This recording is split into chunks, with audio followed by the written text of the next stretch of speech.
Uh, Thank you very much, my audience.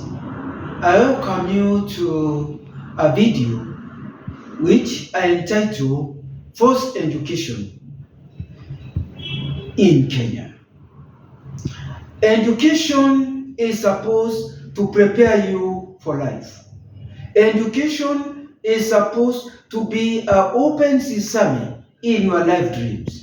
Education is supposed to unearth your potential which is in you. Education is supposed to help you to become innovative, to understand the environment, to make you happy. And so now, when the colonialists came to Kenya, they were preparing the education system was geared towards the office work or the white collar jobs. And so they were focusing on reading, writing, and arithmetic, popularly called the 3 R's.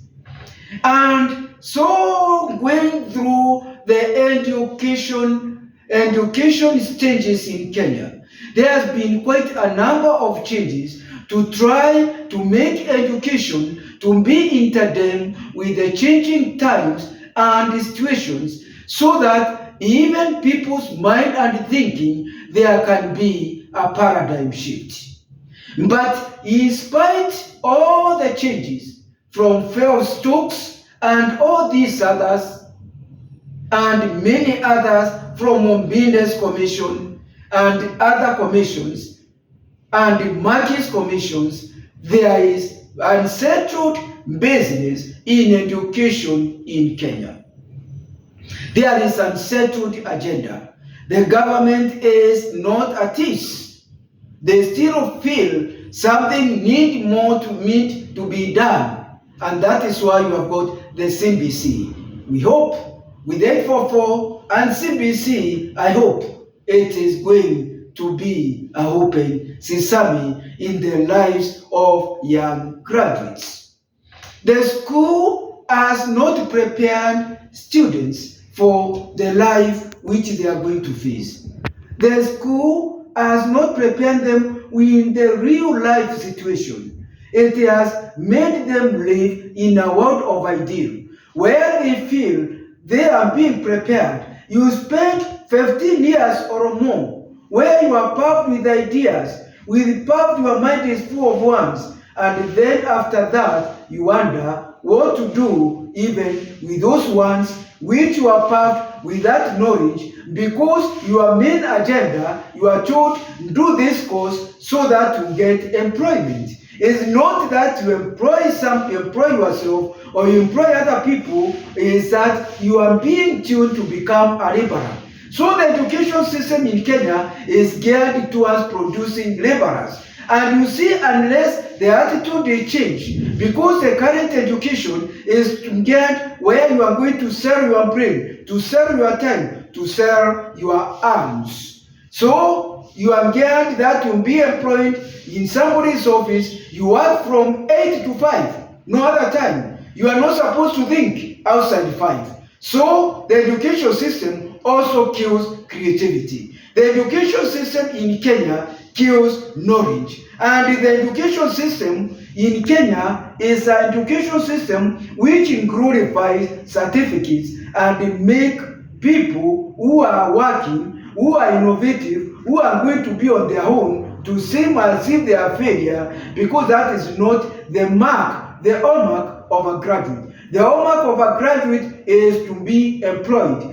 And so you see, it doesn't matter what course you are taking, you are going to end up being a laborer. And that is why you find that most of the workers in Kenya, they feel very dissatisfied. They are not passionate, even with the job they are doing. They are even dreaming, looking forward when Friday will reach.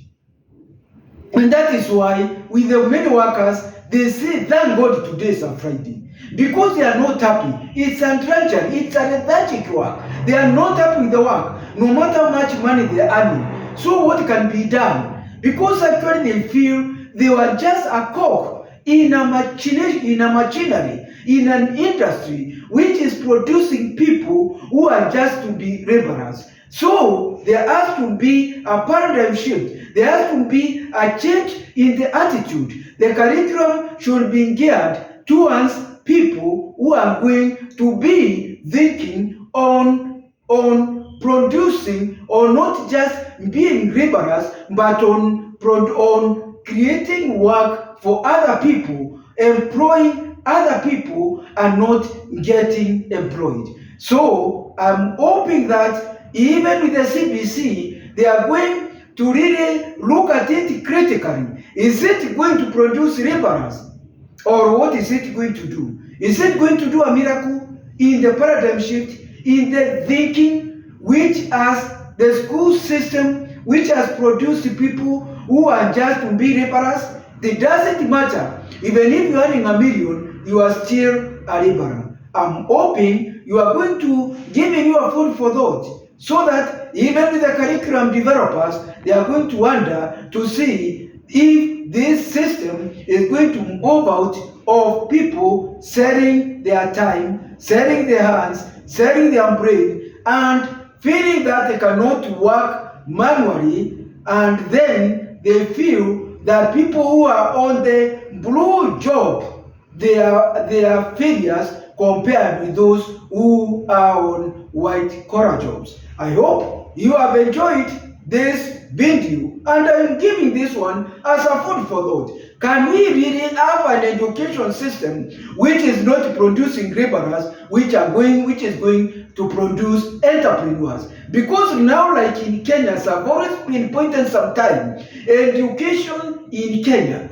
what we are having is the unemployment situation in Kenya has reached an alarming rate. But the problem is that we are not having unemployment, is that we have got the wrong products in the society. People are selling wrong skills in the society. And so when people don't want the skills we are selling to them, because they are not in tandem with the needs of the society, you say there is unemployment. So for those who feel that they are not getting jobs, they need to repackage themselves and see and have skills which can make them move out from being a laborer and employ themselves. So that is the way to move out of this unemployment situation. We don't have unemployment in Kenya. We have wrong skills. People are selling wrong skills in the society which don't need them. Thank you very much.